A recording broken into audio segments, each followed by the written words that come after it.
What is up, Sheepdog Nation? Welcome to another podcast episode of the Sheepdog Nation podcast with your host, me, Autumn Schmidt. Today I'm excited. I'm bringing you a interview that it's interesting because this guy's not a cop. His name is Kyle Reyes. He actually lives in New England, like me, which is pretty cool. But he's not a cop. So you might be thinking, what the hell is he doing on Sheepdog Nation podcast? You know what he is, though? It's even more badass, or just as badass. He's the spokesperson from Law Enforcement Today. That magazine, the publishing company, I've written several articles for. It is a massive powerhouse on social media that is just constantly updating us law enforcement officers and people all around the world about any events, anything going on with law enforcement. And, I have to tell you, this conversation with him, it went someplace that he and we really didn't think it was going to go, but it was awesome. And it was an honor to have him on. And so I think that you're really going to like this conversation. So stay tuned and enjoy. So Kyle, can you tell us a little bit about yourself? Yeah, absolutely. Thanks for having me on the show. My background, I worked in TV for about 10 years. I was a producer of news and special projects. I was taught how to make cops look bad. Of course, we never said this is how you make them look bad, but it's, the way that the media has shifted and was being positioned more and more over the years.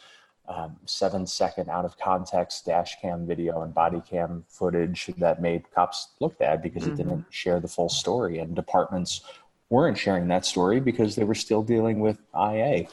I finally got out of the industry back in 2008. I started a marketing agency called the Silent Partner Marketing. I spent the first 2 years totally screwing up, not having any idea how to run a business, but knowing how to market and knowing how to storytell. And then I started hiring people who were a lot smarter than me. The company blew up, and then one day I got off air from Fox and Friends, and I had a message in my public figure page on Facebook from a guy named Robert, who's the founder of Law Enforcement Today, which reaches now about 25 million people a month. And Robert said, hey, you're really outspoken in support of Leos. If we can ever do anything to give you stats or data or information, let us know. Flash forward a couple of months, he said, you can do one thing police officers can't do. I said, what's that? He goes, you can run your mouth and there's not a single department that could fire you. I said, well, touche on that, because we'd like to make you our national spokesman. And the rest is history. That's awesome. So Law Enforcement Today. So can you, most of us know about it, and if you don't know about it, then you must be living under a rock. But can you tell us a little bit about it, Kyle? Yeah, it's by and for law enforcement officers, and it's a home and a platform to give these guys a voice. And, over the last year, we've taken on some pretty political topics and got some pushback initially. And people said, why don't you just stick with policing? Well, the reality of it is that what's happening in America from a political perspective really directly impacts our law enforcement officers. And we can't bury our heads in the sand and pretend that it's not happening. We can't pretend that proposed legislation in California that's severely restricting the ability of cops to do their jobs isn't going to take their lives. It is this Monday morning quarterbacking that we're finding in society, and the fact that we have, overpaid celebrities who seem to think that they know more about policing than actual departments. We really dove into that, and we said we need to be outspoken. We can't hide under a rock anymore. If there's a topic that impacts cops, we're going to take it on. And so we have a radio show. We've got a podcast. We have this really badass, I could say badass, right? In our show. Yes, you can. Okay, cool. Because it's super badass series called Behind the Uniforms. That actually started, it started over whiskey and a donation campaign from my company a couple of years ago. No kidding. We've got, I guess I should probably give you the backstory there because you'll hear it somewhere. We had pledged as the Silent Partner Marketing to donate $500,000 in services to tell the stories behind the uniforms. Most of my family and friends are cops, and we were sick and tired of seeing the disrespect. And so it was part of our DNA as a company to support them.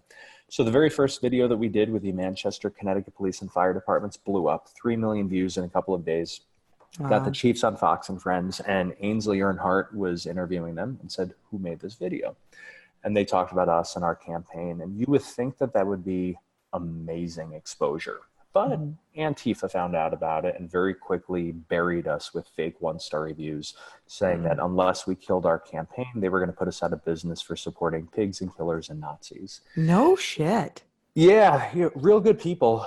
Keyboard warriors hiding in their parents' basement, wearing tidy whities, eating Cheetos, but Oh, en masse, when they come out, they have nothing better to do. And so wow. my management team got obviously really nervous about it and said, what the hell are we going to do? I said, guys, there's only one thing we can do. They said, kill the campaign. I said, no, screw that. We're going to double the donation and they can all kiss our American asses. And so not Yes. only not only do we double it to $1 million, but at that point I had about 80,000 followers on my public figure page on Facebook. So I said, here's what we're going to do. I want you to beat the shit out of these guys in their comments, troll them right back, attack them by hunting down information about them on their profile and use it to make fun of them and humiliate them, and then take screenshots and put it up on my public figure page. Mm. So they were nervous to do that, and then they really got into it and got excited when they found that some of these keyboard warriors work at the Disney store and are part-time pizza delivery drivers on the side. Mm-hmm. And so they did that, and our community responded, and we got about 1,400 5-star reviews over the next couple of hours, and the rest is history. That is, see, I didn't see. Okay. This is me being naive, living in my little, corner of Maine under a rock. I didn't realize that. I didn't know that Antifa would do that, would have any interest in doing that. Well, I mean, what else do they have interest in doing? It's not That's getting true. jobs. It's No, not true. volunteering in the community. It's anarchy and chaos and being losers. Yeah, that's true, I guess. I didn't even, yeah, yeah. Hmm. I'm just kind of like, oh, wow. Like you really have nothing to do with your life. So you're going to, wow. So anyway, so can you tell me a little bit more about it? So tell me about the series now and what is that and how can people find it? Yeah, absolutely. Well, it's on Law Enforcement Today on social media. We're actually about to launch what's the equivalent of sort of the law enforcement world of Netflix. That'll be coming out in the next couple of months. But Ooh, the way what's that that? so a lot of video content, podcasts, stories, information, some online training and things of that nature. But the That's way that cool. this series really kicked off was I'm a big fan of whiskey because, I'm an American. Mm-hmm. We have a whiskey wall in our studio in Connecticut. And so active and retired emergency responders, military, they bring a bottle of whiskey to the whiskey wall. We sit, we share a cocktail. They tell you about a good day on the job and a shitty day on the job. And then their name goes on the bottle and the bottle goes on the wall. And then we put those videos out there. So that absolutely exploded, and we decided to take the show on the road when we could. So we were actually in 38 states last year. We had everybody from the first guy in the door at the Pulse nightclub shooting to the guy who ran the bomb squad during the Aurora movie theater massacre and was lifting bodies and looking for bombs underneath, to the unarmed cop who ran into Parkland when the shooting started and started saving kids' lives, to, Wow. I mean, every major massacre or catastrophe that we've had over the last 10 years across America, we've had some of those incredible warriors on the show. Jesse Hartnett, the Philly cop who was sitting in his patrol car at a stoplight when a Muslim terrorist walked up to him and started shooting him through the window. He came Wow. and we sat and shared his story. Survivors from the Dallas 5 killings. I mean, you name it. There are so many warriors out there, Mm. and nobody gave them a true home and a true voice and a true platform until now. And so this isn't about me. It's not about law enforcement today. It's about really bridging that gap between civilian and civil servant. Not the cops aren't civilians, of course they are, but the idea that we have men and women who, listen, as well as I do, you got to be a little bit screwed up to be a cop. Like Yeah, fuck yeah. you've got to be a little bit different to run into gunfire. Yep. And so we wanted to be able to help bridge that gap and give them that home and give them that voice. And that's awesome. Now, let me ask you this. Um, do you talk to do you talk with officers who maybe haven't been involved in such public, incidents? Do you ever bring them on? All the time. Yeah. All the time. I mean, everyday patrol officers, you name it. We've had such a wide variety. We're probably almost 400 episodes into this now. That's amazing. And so we wanted to just give a voice to everybody from that, that everyday warrior to the guy who happened to make national headlines. That's awesome. I love that. And so the response has been amazing. And has Antifa stayed the fuck away, or like, what are they doing? Yeah, they come out from time to time when they put down their Dungeons and Dragons and their video games. But I think that they pretty quickly realized that if you're going to screw with any group of people, it's probably not a good idea to piss off a whole bunch of cops. Yeah, you say that, but I gotta say this. Well, you also were smart. You developed an army, but if you ever, and I'm sure you do because you run, a social media company, but I spend a lot of my time on Instagram, and so they come out on Instagram and because they make up all these different profiles, right? And they come out on Instagram and I just see them trolling a lot of the big, the bigger law enforcement pages, and it's like, guys, get a fucking life. What are you going to accomplish here? Right. Let's just be real. This is a support cop page. Your opinion is obviously we are going to, get rid of you because you're just a piece of shit. We'll demolish you. But it's like, I just don't even know what they're thinking, putting their comments. I wouldn't even do that. I wouldn't go on an Antifa page and be like, oh, you guys are, whatever I think about them, because their whole army's right there. It just doesn't make sense to me. Here's what you've got to keep in mind too. Right now in America, we are facing, without a doubt, and I'm glad that we can swear on your podcast. Absolutely. We are facing the complete and total pussification of America. 100% the pussification of America. I couldn't agree more. You have, and I can say this because by definition, I'm a millennial. I really hope that nobody holds that against me, because I am too, so it's okay.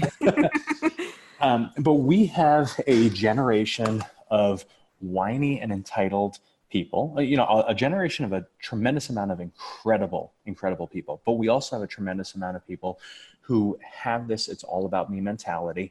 And they've also never been punched in the face before. Yep. They've never tasted their own blood. Now, to be clear, when the Connecticut Democrats take that soundbite out of context to put out a press release about me again, what I am suggesting is not espousing violence. It's the fact that when you're growing up and you get bullied and you get punched in the face the first time and you taste your own blood, it changes something in you. Yep. Something in you gets a little bit more hungry, hungry to fight, hungry to protect, hungry to defend. And yet we are launching all of these anti-bullying programs to give people the belief that bullying doesn't exist. But bullying does exist. I was super fat growing up. I had the shit kicked out of me growing up. Instead of teaching me that bullying doesn't exist and that we should just talk about our feelings, I was taught how to protect myself and then how to protect others. Yep. And so when you have a generation of keyboard warriors who have never tasted their own blood before, we have a really, really big problem in society. Yeah, absolutely. And then it makes our job as police officers hard because, and I know you hear this, especially if you run law enforcement today, but a very big frustration I know that Sheepdog Nation has, they've come to me over and over and I've experienced it firsthand, is you're so right. But now we're getting called, it's like it runs the gamut, right? Because it's first off, I'll go to a situation like a DV, right? And he's beating the shit out of her. And next thing I know, I'm taking, him to jail and she's on my fucking back. And it's really, why won't you just let me do my job? Next thing I know, we have a street fight, right? I was 10 people. And so we're splitting it up. And the people who were called the police, they don't want us to make arrests. They just want us to split it up. And then the moment we start making arrests, everyone's up our ass about it. What are you doing that for? I didn't call you to arrest him. I'm oh, so you get to tell me how to do my job, And right. Yeah, I know. I'm with you about America and what's going on in the bullying. Well, but that also pertains to what we're doing with tying the hands of law enforcement officers to begin with right now. I mean, Mm-hmm. you have states everywhere from, I mean, God, California, the People's Republic of California and the People's Republic of Connecticut, they're one and the same. They're just different coasts. But, you look at what's happening in Portland, right? Mm-hmm. Where in Portland, they're now talking about not having deputies respond to some of the anarchy that's out there. I You saw. and we're creating a very, very dangerous world right now where we're essentially pitting law enforcement officers against each other by saying, guess what? If you're a cop in Portland, you better not think that you can help an ICE officer. You better not think that's a possibility. So now you are forcing law enforcement officers into a position where they need to violate the oath of office, the oath that they took. I mean, what are we doing? What kind of culture are we creating in that environment?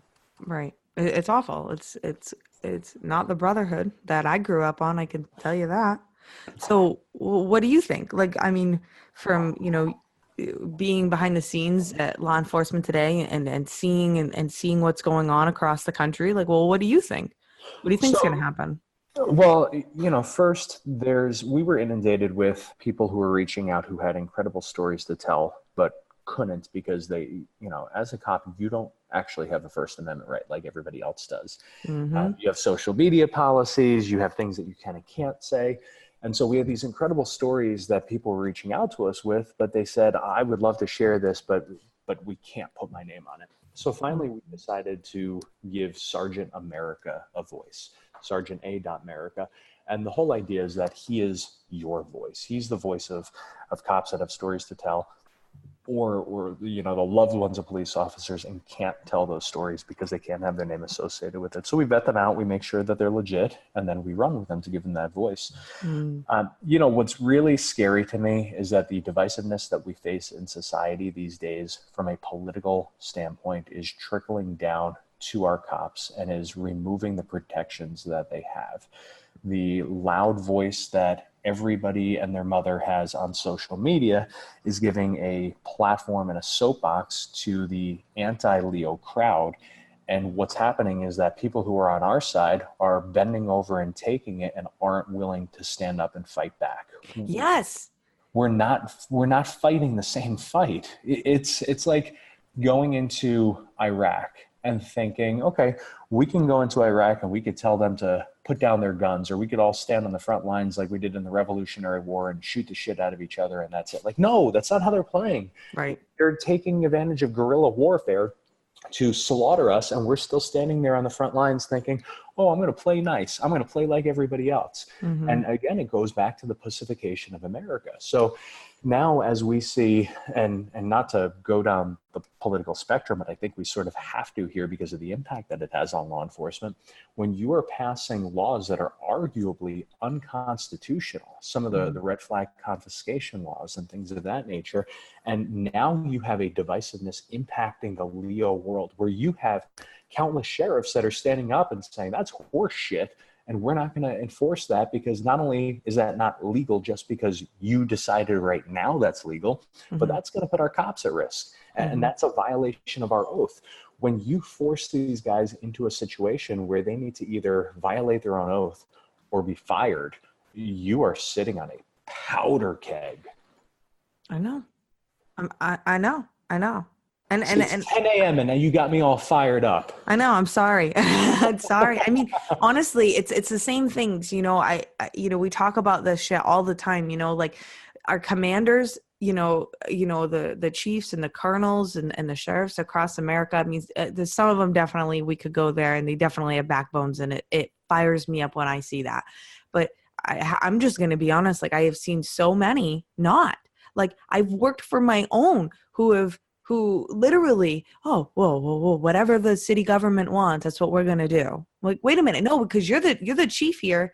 And what are you doing? Like, we're police officers. We're police officers. We are not fucking, I don't even know. This is what happens when you have politicians and not chiefs. Agreed. Thank you. This Yeah. is what happens when you have political appointees, not guys who have actually, and women who have busted their asses to Yes. rise to that level. And when their job relies on them bending over for whoever happens to be in charge of the municipality during that time period based on the vote, like that's a huge problem. I mean, Yep. shit, look at what happened down in Broward County around Parkland, right? Like Uh-huh. all around that bullshit promise program. That promise program resulted in the death of these kids. Like Mhm. that dude should have been behind bars, but because we wanted to reduce on paper the perception that we had crime issues, he was out free. That's not on the patrol officers. That's not out on the cops on the streets. You know, we could talk all day long about the guy who did not run into the school, right? But there's a much bigger issue here. And the issue Mm. is that the hands of our law enforcement officers were tied leading up to it. And right now, Coral Springs is the only department that said, you know what, we're not taking part in this bullshit promise program anymore. That program is still going on, where if you get busted doing something really bad, all you have to do is say, I'm sorry, up to 13 times, and you're going to get to walk free. You have to Mhm. promise not to do it again. Like, what the hell are we thinking? Well, and the thing is what's going to happen? Like, what is going to happen with this country? That's what I want to know. Like, what's going to happen? I mean, just like you said, like I don't, and you are probably way up. I know, not probably, you are far more up to date on what's going on in Portland. I actually read the Law Enforcement Today article, and that's how I became up to date. But like, what is going to happen? I mean, and there's more than just that city. Like we've been talking about, like, was it Chicago or some places talking about, like, yeah, the policing, we're just not going to police anymore. Like, Yep. what's going to happen? And that's my question, is what is going to happen? So we're just going to stand around and just let things happen? So the Massachusetts Attorney General identified 15 crimes that she's not going to prosecute anymore. And now the Oh, Dallas DA did this. Dallas, like, what stop. the hell? Texas is supposed to Yeah. be the last bastion of freedom. What? I mean, I think that Texas is probably even in the Bible somewhere next to Israel as God's chosen Yes. land. Yes. And yet somehow this happened. Mm. So here's what happens. Like, let's play the long game on this, right? You now all of a sudden tell your citizens, we are not going to protect you. We are not going to enforce the law. It is okay for whoever the hell wants to walk into your store, Mr. Business Owner, and steal $600 worth of shit from you, and we're not going to go after him. Now you are encouraging vigilantes. That's exactly what happens. When we have lost faith in the ability of law enforcement to protect us and keep us safe as regular citizens, what else are people going to do? People are naturally, it is human DNA, it is primal in us to protect ourselves and our loved ones. Mm-hmm. And when you force this divide between regular citizens and the men and women who took an oath to protect them, and you don't allow the blue line to be held, now you are forcing people into a situation where you are going to see vigilantes. I'm not saying I encourage it or want to see that happen. That's just the reality of what happens. People will protect themselves. And now what happens when you have a business owner who felt like his life was being threatened, and so he shot a guy who had a knife? Well, that guy didn't have a gun. He had a knife. Who's responsible now? I'll Mm-hmm. tell you who's responsible. These jackass politicians who Yep. put cops and citizens in that situation. Mm-hmm. And so we're going down this road of lawlessness. I mean, Yes. look at what's happening on our border, where we're saying, you know what, we don't really give a shit about the law anymore because we feel differently. Mm. When you are ignoring the very laws that our country is founded on, then if one law is negotiable, then aren't all laws negotiable? Mm-hmm. So we're putting our country in a very, very dangerous situation. Where we go from here, I don't know. I think, I hate to say it, but someone's going to get hurt. Someone's going to get killed. A city is going to face negligence lawsuits because they allowed it to happen. They told officers to stand down. They told them to Yep. not go respond when ICE officers were under attack. And God forbid one got killed, and their family turns around and sues for negligence. And now what do you do? Mm-hmm. Man, we I should be know. doing this over whiskey Yes, because I I'm agree. just I could use a fired up. glass. Fired up right now. Yeah, and it's so true. And it is like, what is, like, I guess that's the big question. And I'm just gonna say this too, is like, and I know you are too, but like, I love our president. I love him. I will follow that guy. But the thing is like, it's like, well, we have a strong president now. I mean, I just feel like he can't go and undo what happened in the last 8 years. Right. And, I'm worried. I'm concerned about what's going to happen if if somebody else gets into office who's not strong like him. Yep. And Well, I'm worried. you should see the t-shirt that I'm wearing right now, because I just came from the gym, and it's a picture of Trump, and on the top it says "Live in America?" ? And underneath it says #He's your president.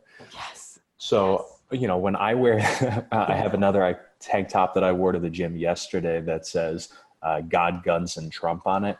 I keep in mind, I live in Connecticut. I know. I was just going to say that. I might as well have a target on myself. I walk in there. I've got a great hoodie from a group called Proud Pig. It's a bunch of cops that own it. Yes, I love that. I love that company. Yeah, it's amazing. My hoodie says "blue as fuck" with a big asterisk in the instead of the U, and it's a thin blue line on it. Mm-hmm. And I wear that out anywhere down south, and people are high-fiving me, fist bumping me. I wear that thing in Connecticut, and I get the death glare from people. I mean, if we weren't blessed to have 3 kids up here, my in-laws 5 minutes away, we would be out of the People's Republic, gone down south in a heartbeat. Yeah. But I'll tell you what the problem is here. We have a president who, you're absolutely right, he loves law enforcement. Yeah, he stands behind them. Great example, before the 2016 election, Trump came to Hartford, Connecticut. Clinton came to Hartford, Connecticut, both for separate rallies. When Clinton came out there, she came in the dead heat of summer, and she demanded that law enforcement officers not be seen. She forced them to rent big box trucks with no windows and stay in the back of the box trucks, sweating their balls off, or whatever they have if it's not balls. Yeah. No, I hear you. Trump came out and he wanted a police presence to be seen, and he did not leave until he personally bought pizza for all of them and shook the hands of every single cop who was taking care of duty that day. I mean, what a difference. Serious. What a difference between love of country and love of lawlessness. And so... Yeah. And Kyle, here's the thing with that is these fucking morons, what is, this is what, I just have to say this. Here's what fires me up. It's like, okay, you want to be like that, Hillary? You want to be like that, Dems? Okay. So let me just tell you this. And you were talking about this, but I'm just going to say it is when shit hits the fan and there's this huge spread, and now we're a lawless country because nobody wants the police to do their actual jobs anymore. I just want to tell you, it's going to suck to be all of you sheep. That's all I'm saying, because the sheepdogs, we're going to fucking stand together. And I'm going to tell you right now, come to my house. Come to my house. And I know that's how every cop feels. Come on over. But I am no longer, like, if this is how this is going to go and we're talking down the road and our country is going to get like this, we're just going to clean house. We're going to do our own fucking purge. And let me tell you, they don't stand a chance. Like, keep doing stupid shit, So we were actually just having this conversation the other day. We're working on a much bigger piece for law enforcement today about what civil war would look like in America. And on the surface, we all think, all right, let's roll, right? Like, let's just do this thing and get it over with. I'm a Christian, so I don't think let's have war. I think Lord send the flood. Yeah. But apparently I'm not supposed to think that. Anyway, so when we were having the conversation about what it would actually look like, it was terrifying. It is terrifying. Well, we had guys weigh in, men and women weigh in, who are, special forces combat vets, who are CIA, FBI, like the good ones. And they brought up some really good points. And the biggest point that came out of this was comms. When you're responding to a major event in law enforcement and you don't have comms, you've got a big problem on your hands. Chaos. And one of the problems that we have here is it's twofold. One is that the left owns the communications. When we put up articles about what's happening on the border, when we have our guy who's embedded out there share content and videos, our reach gets absolutely decimated through social media. Decimated. And we're penalized for days after. And so what'll happen, we have a guy, you ever hear of Turtle Boy Sports? No. So Turtle Boy basically calls out people on the left, and he has had every single page and group, hundreds of thousands of followers, shut down on Facebook. Anybody who was an admin, all of their accounts were shut down. Same thing with Twitter. All of the advertising networks shut him down. And it went so far as to block his IP address and also his Wi-Fi at his house. Now, this sounds like some conspiracy shit. And Yeah. if I didn't know this dude personally, I wouldn't have bought it. But when he tries to set up anything at his home through his Wi-Fi on Twitter, he can't do anything with it. He goes somewhere else on a different computer and uses proxy and everything. He can set it up. But Wow. his Wi-Fi at his house somehow sets off an alert.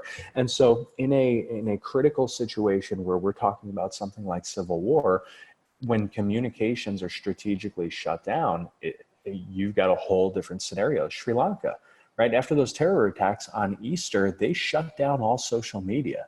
Mm. So it's not, it was actually built into a bill years ago. I believe that it was either under Bush or under Obama. I think it was expanded under Obama, but gave the ability to shut down communications during a martial law scenario. Mm-hmm. And so when you cut off communications, you change the game. So that's number one. But number two is that you look at groups that would lead the charge on something like this, like Antifa, and they play dirty. They fight dirty. So again, you're talking about standing on the front lines as if you were in the Revolutionary War versus fighting guerrilla warfare in Iraq. And that's what we would face here in America. Mm-hmm. It'd be awful. Absolute chaos. And I do know what you're talking about as far as the left, in the social media, because I know that like on Instagram, because again, that's like where I hang out, is, they even have like the thin blue line, like that hashtag, that's fucking shadow ban. And Yep. like I just watched some of these like these, the bigger pages and stuff, and like they're just like their content's getting banned and deleted left and right. Yep. I mean, we've had ads shut down that were pro law enforcement constantly. We had videos that were shut down. We had pages that were shut down. Anytime you have anything pro law enforcement, and they lie to you and say, oh, that doesn't happen. We don't censor that. We don't shadow ban. Of course they lie. But we have countless pieces of evidence and proof that they do on a regular basis. Mm-hmm. I know. So what do you think? Well, now speaking of this, like kind of the Civil War thing, I mean, like, yeah, it's going to get chaotic, but I mean, I got to be honest, like I can't help but think that somehow, some way, the law enforcement, we'd come together and we'd figure it out and put up a damn good fight. You know what I'm saying? Right. Well, and let's keep in mind too, it's not just law enforcement. How many vets do we have in this country? Yeah, I know. How many citizens do we have that are well armed? But it's it's a terrifying concept to think about, and I pray that we're never in that situation. I think back to not September 11th. Forget September 11th for a second. That was, a tragedy of all tragedies. But there was one good thing that came out of it, and I feel disgusting even saying that. But the one good thing that came out of that was September 12th. Agreed. On September 12th, everybody was displaying their American flag. People who hated each other prior to September 12th, who hated each other on September 11th, came together. It brought America together in a way that we arguably haven't seen before. We had love, we had support, we had, the crossing of political lines and ideologies. We had unity. That was the only day that we had unity. And we have forgotten about September 11th, but we need to return to September 12th if we're going to have a chance of fixing this country. And what do you think that's going to take? I don't know. I mean, my gut tells me that there'll be another horrible tragedy before that happens again, but it's going to happen right here in America from people who are divided over politics. Yeah. It really is too bad. It's too bad. And I hate where we're going. I hate it. So Kyle, I just want to thank you so much for your time in this conversation. And of course, we really went down a rabbit hole today, huh? Bet you weren't expecting that. No, I was not. It's good. It's good. So what do you want to leave Sheepdog Nation with? What do you want them to know? What do you think? So I want them to know that they're not alone. And that's the whole purpose of law enforcement today. I mean, listen, the money that's made through law enforcement today, all of it, every penny of it gets reinvested back into the platform to give a bigger and a better voice to our Leos and to their supporters. I'm very, very blessed to run what is the most patriotic marketing agency in America. Your listeners should Google the snowflake test if they have any questions about that.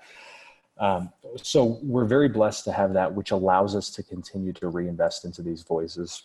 It bothers me to no extent what has happened to our wounded officers here in America. You know how many wounded officers have told me regularly that they wish that they'd been killed?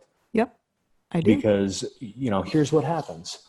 They have that shooting or that stabbing or that accident, and the community rallies around them when they're in the hospital. And, the top cops who are political appointees in some cases and all the town politicians rally around saying, hashtag officer strong, hashtag we stand behind you. And then a week later, when they're discharged, they're totally forgotten. And now they're fighting. They are fighting for their lives because they can't work and they can't get overtime. And now they're lucky if they even get workers' comp or unemployment, and they have to fight for that. And if they had been killed, they would have had an insurance payout. And how disgusting is that these men and women had become forgotten after making such a massive sacrifice, after their family made such a massive sacrifice to their community and their country, and they have to fight just to be able to put food on the table. My buddy Sal DeFranco he's a former Navy SEAL, and he put it best. He runs a company called Battlegrounds Coffee up in Haverhill, Mass. with his wife. He said, we have the greatest country on earth, right? No question about it. We can overthrow governments. We can take over countries. We are back-to-back World War champions, and yet we can't take care of our own. I know. And so part of our mission at law enforcement today is to take care of our own, is to give them a home, to give them a voice.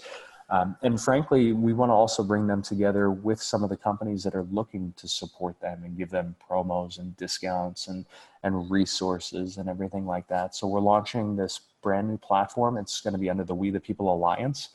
And we're probably about 60 days or so out from it. But we're going to be bringing together the voice of all of those law enforcement officers and their loved ones, giving them a bigger home, a bigger voice, a bigger platform, and bringing them together with some of the businesses that support them as well. So we're super, super excited about that. We're super excited to continue to reinvest into this cause of giving them a voice. I love it. I love it. I've written for law enforcement today. It's one company that I love. I stand by. I share you guys' stuff all the time. Sheepdog Nation. Make sure you go check it out. I'm really excited for this new thing that's coming down the pipe. I'm excited for the law enforcement equivalent to Netflix. I think that's going to be huge. Sheepdog Nation will all like that, especially when we're working the overnights and it's like 2 a.m. and there's nothing going on, but don't tell anybody. No doubt. Kyle, thank you so much again for being here. And if anybody wants to now, do you tell us about your company? So if anybody wants to get in contact with your company, where do they find you? Yep, thesilentpartnermarketing.com. We handle all of the marketing for our clients, everything from we made 10,000 videos last year. We oversaw everyone's social media, digital advertising, traditional advertising, public relations, graphic design, video, you name it. And so thesilentpartnermarketing.com. And, the one thing that I would ask of all your listeners in this community is we are, as a law enforcement publishing company, in the same boat as Blue Lives Matter and all those other guys, where the content does not get the reach of a lot of the other content because of how Facebook and Instagram and Twitter's algorithms work. And so the way to overcome that is, if you believe in that story, if you believe in that content, if you believe in that voice, share that content. Just share it, because the more shares that it gets, the more it actually dupes the algorithm to expose it to more people organically. And so if you believe in the mission, just share the content, whether it's a podcast like this or an article about what's happening to our wounded officers, or a video that gives a voice to the fallen officers. We have amazing partners at Concerns of Police Survivors. We'll be at Police Week filming a 60-minute documentary called 60 Moments of Police. We filmed a 61-minute Instagram videos. If you see this content, you believe this content, share this content. Powerful. Absolutely. Sheepdog Nation, you heard it here. Share law enforcement today. Share all law enforcement shit. I do it too. My people on my Facebook, they get inundated. If you're friends with me on Facebook, then you see it all, because I'm constantly sharing. Thank you, Kyle. Thank you for being here. Sheepdog Nation, we'll see you next time. And that was another episode of Sheepdog Nation. If you enjoyed this podcast, please go to iTunes and let us know by giving us a rating. If you have questions that you want answered by Autumn in the podcast, submit it by going to the link in the show notes. As always, stay safe and watch your six.